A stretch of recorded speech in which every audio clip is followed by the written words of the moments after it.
Boa noite, professor. Parabéns pela vitória. Queria que você fizesse a avaliação desses 3 pontos. CRB 1-0 no Atlético. Boa noite. Hoje era muito importante voltar a vencer dentro de casa, voltar a vencer na competição, principalmente pelo aspecto mental, resgatar uma confiança que a gente já teve boa parte do primeiro turno e a gente precisava hoje muito da vitória até à frente do rendimento, né? Acho que a gente começou com uma postura muito boa, a gente começou o jogo bem agressivo, nos faltou pequenos detalhes ali no terço final para que a gente concretizasse as oportunidades que a gente teve de uma forma melhor. A gente foi para o intervalo empatando. Eu precisei fazer uma troca única e exclusivamente por causa do cartão. O GG tomou um cartão ali no final do primeiro tempo. O GG estava bem no jogo. Fiquei preocupado de dar uma chance, porque a equipe do Atlético é uma equipe que tem um contra-ataque forte. E como a minha ideia no segundo tempo era soltar os 2 laterais ao mesmo tempo e prender os 2 volantes, fiquei preocupado com a transição deles, e aí fiz a troca de GG, trouxe o Daniel para jogar do lado de Meritão e botei Giovani, que é um meia de origem. Giovani tem uma capacidade muito boa de jogar para frente. A gente voltou também bem no segundo tempo, conseguimos fazer o gol. E aí depois a gente defendeu aquilo que a gente conquistou, o jogo pedia isso, né? Parte final, acho que a gente jogou o que o jogo pediu, uma vitória extremamente importante para resgatar nossa confiança. E agora é virar a página e fazer uma grande preparação para o jogo com Volta Redonda. Professor, o CRB está literalmente no meio da tabela, em todos os sentidos. 6 pontos de desvantagens para o G4 e 7 de vantagem para a zona de rebaixamento. Na sua visão, qual é a briga do CRB nesse momento? É tentar buscar ali o acesso ou é de fato fazer o campeonato mais tranquilo? Antes de responder assim, objetivamente a sua pergunta, essa competição ela te oferece 4 coisas, né? Essa competição ela te oferece o título, ela te oferece o G4, ela te oferece o rebaixamento e te oferece uma loucura mental do 5º ao 16º. Porque você pode ver clube por clube dos que estão nesse meio aí. Tem clubes que estão na nossa frente, que estão vivendo uma crise maior do que a nossa. Tem clubes que estão atrás da gente e que estão felizes porque saíram de uma zona de baixo.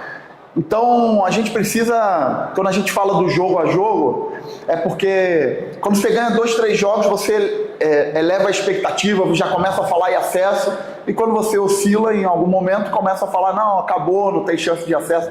Tem muito jogo ainda, a verdade é essa. Tem muito jogo, tem muita coisa para acontecer.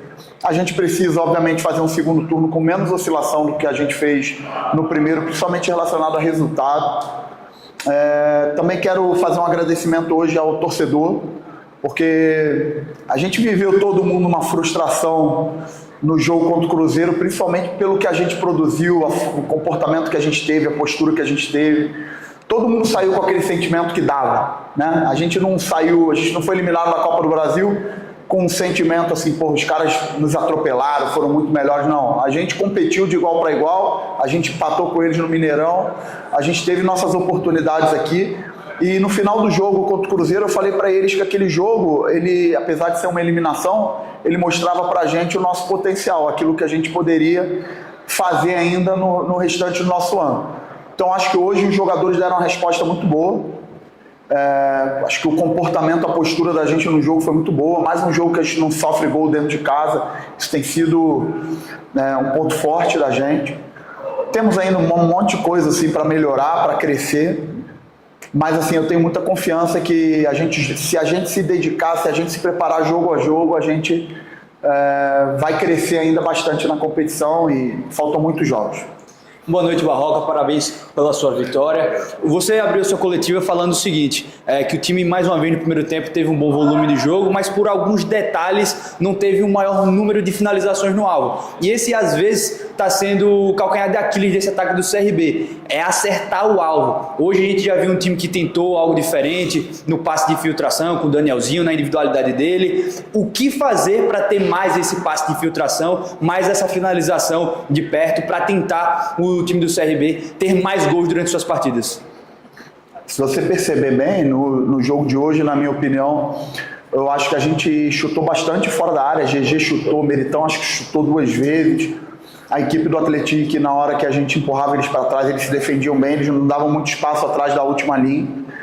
E quando um time não te dá muito espaço na última linha, você tem duas possibilidades. Uma é entrar pelos lados, com cruzamento, e a outra é entrar num time certinho dos facões curtos, né? Aconteceu até no final do primeiro tempo, uma bola que Meritão entrou ali pelo lado esquerdo, uma jogada que Alemão começou fazendo e depois Meritão fez.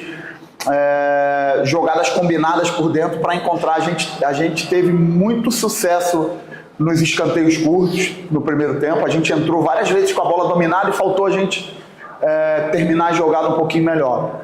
Isso aí é treinamento, repetição e dar confiança para o jogador que eles precisam arriscar. Às vezes o jogador, por exemplo, num jogo como hoje, que tinha um peso mental, um peso emocional muito grande, o jogador arrisca e erra, aí o pessoal de fora já chia, isso acaba tirando a confiança. Eu falei muito com eles hoje no intervalo que a gente precisava continuar no volume que a gente tinha, com a confiança de jogar para frente, se tivesse a impressão de jogar para frente, fazer os movimentos de profundidade, que a gente ia ter nossas oportunidades.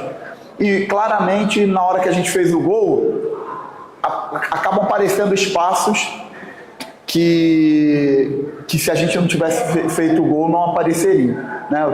O Potker teve uma chance na transição, a gente teve algumas oportunidades, Thiaguinho atravessou a bola rasteira lá. E é isso, é um jogo de detalhes que a gente tanto fala. Foi muito importante sair na frente, foi muito importante não tomar gol, mas foi muito importante vencer a partida de hoje, por tudo que eu falei anteriormente.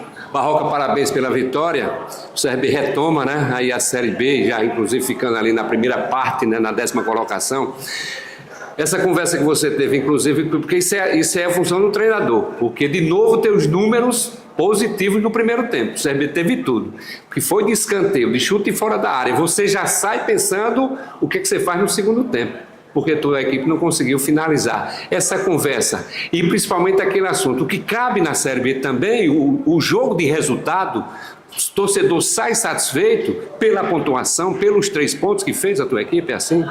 Foi difícil tomar a decisão de substituir GG no intervalo, porque GG vinha bem no jogo, e você tirar um jogador único exclusivamente por causa de cartão, um cara que vai bem, é difícil isso, né? Mas hoje era um jogo que a gente não podia correr risco nenhum de ter um jogador expulso, porque o volume que a gente teve no primeiro tempo me deu uma diretriz que a gente ia conseguir vencer o jogo. Então, eu precisei tomar a decisão de fazer essa substituição. Giovani é mais meio atacante do que GG é mais um armador, então a gente botou o time mais para frente, reposicionou o Daniel, e depois, no momento que eu entendi que a gente precisava de mais força ofensiva, a gente fez as trocas para frente com Dadá e Potker, e depois que a gente fez o gol, precisávamos jogar pelo resultado mesmo, fechar, defender bem, não conceder oportunidade. Praticamente a gente não concedeu as oportunidades no segundo tempo para o Atlético. E foi uma vitória muito importante para retomar essa confiança. Está todo mundo muito feliz aqui, e eu tenho certeza que essa vitória aí vai trazer outras coisas boas para a gente à frente na competição. Barroca, boa noite, parabéns pela vitória. É comum, né, do líder, independente da vitória ou da derrota, ele chegar, como o senhor sempre faz, e tomar a responsabilidade das situações. Principalmente tem acontecido muito quando o CRB não consegue os resultados. Mas num jogo como hoje, por exemplo, onde o time faz os ajustes e consegue, por exemplo, naquela mudança ali dos 2 atacantes, dos 2 pontas, fazer o gol da vitória. O quanto dessa vitória ela é acreditada, ela é de porcentagem dos jogadores, daquilo que a comissão técnica conseguiu ajustar dentro de um jogo como esse, por exemplo, em que tinha muita dificuldade para conseguir fazer o gol? A vitória é 100% deles, porque na hora que a gente faz a troca de Dadá e Potker por Thiago e Baggio, a gente dá informações para que Dadá e Potker chegassem mais na área nos cruzamentos, porque a gente ia ter que entrar pelos lados, pelo fato do Atlético estar mais fechado. E se você for ver, na hora que Giovani cabeceia no lance do gol, o Dadá conferiu. Talvez se Thiago tivesse no jogo, até pela característica de Thiago estaria um pouco mais aberto, talvez não fizesse o gol. Então o mérito é total dos jogadores que entraram concentrados. Se você vê aí, ó, Giovani participou, Dadá participou, Breno depois entrou muito bem. Eu estou super feliz com a entrada dos jogadores, porque isso fortalece o nosso grupo. A gente também estava precisando disso, assim, jogadores que vinham entrando. Dadá tinha entrado super bem contra a Chapecoense, Breno tinha entrado super bem contra a Chapecoense, e a gente tem um grupo que eu conto muito. A gente tem jogadores importantes, Hoje Christopher entrou super bem também, entrou numa função importante ali para trabalhar fechando junto com o Meritão. E assim, é a força do nosso grupo, a força principalmente dos jogadores, a vitória deles. Eles precisam ter consciência do nível que eles entregam de qualidade de jogo quando eles estão nesse nível de concentração, quando eles estão integrados assim. E eu sou só o cara para dar o apoio para eles, para provocar eles no lado bom, né? Provocar o máximo deles. Mas assim, eu tenho muita confiança e convicção que esse grupo ainda pode dar muitas coisas boas para o CRB. Professor, antes de começar a partida, o CRB anunciou de forma oficial a contratação do centroavante e o Barcelona. Pelo pouco que eu conheço do trabalho, ele tem aquelas características que você gosta, de profundidade, de disputar a bola, velocidade, mas pelo outro lado, quando o torcedor vai olhar os números, ele possui menos gols que todos que estão aqui, que o Mikael e que o Herculano. Falando da sua parte, de utilizar em campo, como você pretende utilizar o Barcelona? O que é que você pode falar dele para o torcedor regatiano? Eu acho que o Facundo tem uma característica diferente dos atacantes que a gente tinha aqui. A gente já estava buscando, depois da saída de Daniel Lima, um atacante com característica diferente de Breno e de Mikael. Mikael é um jogador muito bom em sustentação de jogo de parede. Mikael é um cara muito bom no chute de média e longa distância. Mikael faz muito bem esse jogo combinado em alguns momentos, virando quarto homem de meio. Breno já não é isso. Breno já é o atacante que prende o zagueiro. Breno é o cara da bola aérea. Breno é o cara que vai fazer gol no cruzamento e faz mesmo.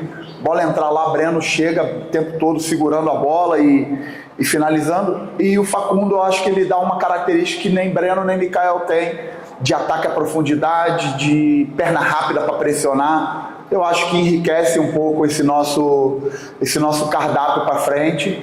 Eu sempre entendo que goleiro e centroavante é uma posição que não se improvisa, então é muito importante a gente ter especialistas com características diferentes, né? Por ser uma posição que a gente não improvisa. Então, estou feliz com a chegada dele, acho que vai enriquecer também a nossa competição interna. A chegada de um cara de bom nível faz com que todo mundo tenha que se entregar mais. Essa competição justa ali entre eles de treinamento vai ficar cada vez melhor, e eu, como treinador, vou tentar utilizar o máximo que eu puder o que cada um tem de bom. Tenho usado o Breno, tenho usado o Mikael, vocês podem perceber, porque tenho confiança nos dois em cada um dos cenários dos jogos.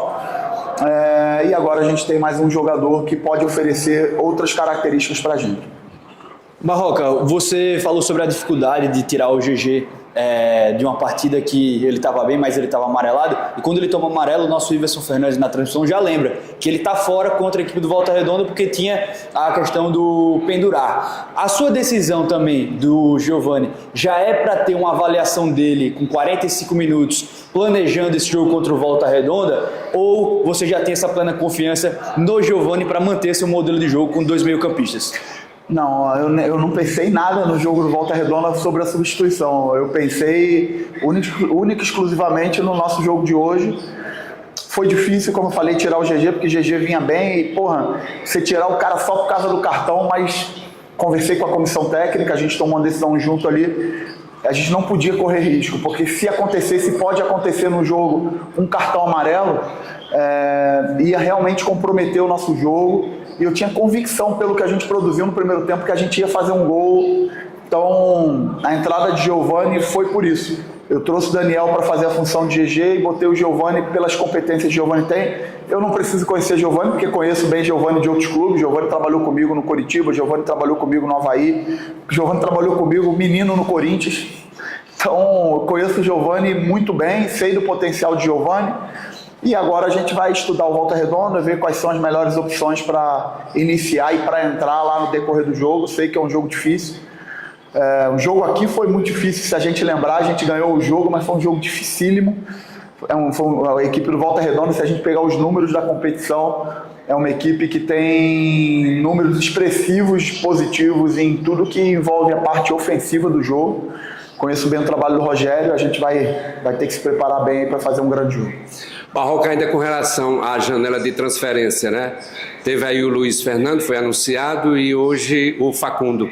Qual é a tua ideia? É por aí, permanece com esses dois, vem mais alguém? O teu grupo também, ninguém sai, tá enxuto, tu pensa em liberar alguém? Qual é a situação do... Enquanto a janela estiver aberta, a gente vai estar olhando, conversando. Eu tenho uma relação assim, muito próxima com a Ari, a gente conversa diariamente, a gente debate diariamente.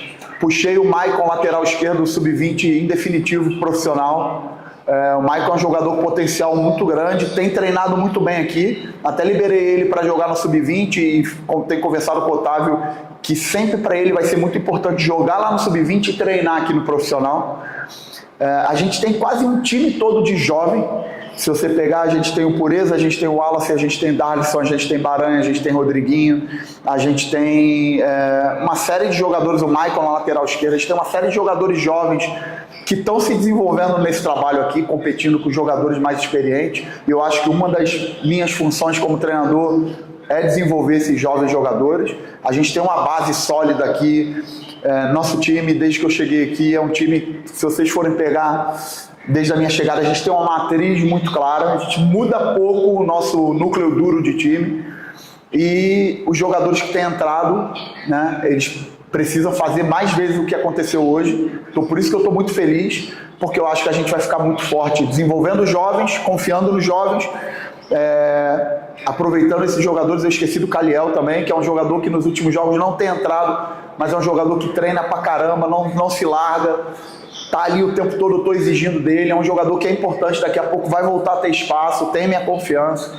Então, assim, é isso. O trabalho é a gente ir jogo a jogo, passo a passo, ir olhando para dentro, ir se desenvolvendo dentro, se exigindo e pensando jogo a jogo para ir evoluindo na classificação da competição. Barroca, até pouco tempo atrás o CRB tinha um centroavante que, além, né, do que fazia em campo, era ídolo, capitão. Hoje você tem uma concorrência, né, nessa posição, ali do Mikael e também do Breno Herculano.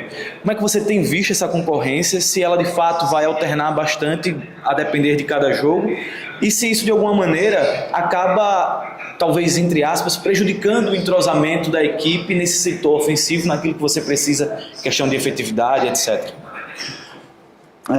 Essa pergunta ela é muito boa, mas é muito difícil de ser respondida, porque o que me faz dar sequência, além obviamente da característica do adversário, é a consistência de rendimento, né?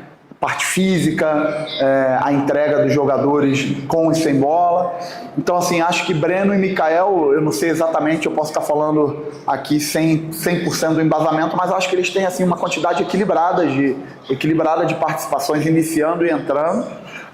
E o rendimento com consistência deles vai fazendo com que eles tenham sequência. A gente tem a chegada de mais um jogador. A gente já tinha Daniel Lima, quando eu cheguei aqui só tinha... Breno ainda não estava. Breno só chegou depois no segundo jogo, o Mikael também estava sem condição de estar sendo utilizado, né? Se a gente lembrar, o meu início só tinha Daniel Lima. Depois chegou Potker chegou a ser utilizado por dentro. E o que me faz repetir, dar maior minutagem é consistência de rendimento. Obviamente eu levo em consideração a característica do adversário, o acumulado de jogos, mas o campo fala e essa competição entre eles que é saudável, que é boa. Uma coisa muito legal de falar é que os dois se respeitam pra caramba, os dois competem na moral, competem na lealdade, um torce pro outro de verdade ali. Eu percebo claramente que Breno e Mikael são parceiros fora de campo, se respeitam muito. Então eu também como treinador tenho que ter a confiança de utilizá-los sempre com confiança e exigir que eles entreguem o máximo para o nosso time. Bet Esportes esquenta o jogo. Patrocinador Master oficial do Clube de Regatas Brasil.